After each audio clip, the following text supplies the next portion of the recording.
Wel geluksalig is die man wat nie wandel in die raad van die goddelose en nie staan op die weg van die sondaars en nie sit in die kring van die spotters nie, maar sy behaas in die wet van die Here en hy oordink sy wet dag en nag.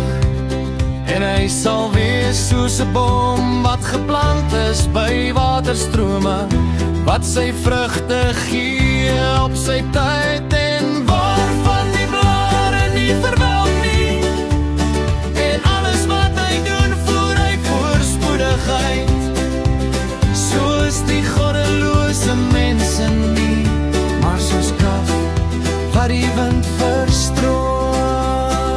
Daarom sal die goddelose nie bestaan in die oordeel en die sondaars in die vergadering van die regverdiges nie, want die Heer ken die weg van die regverdiges, maar die weg van die goddelose sal vergaan.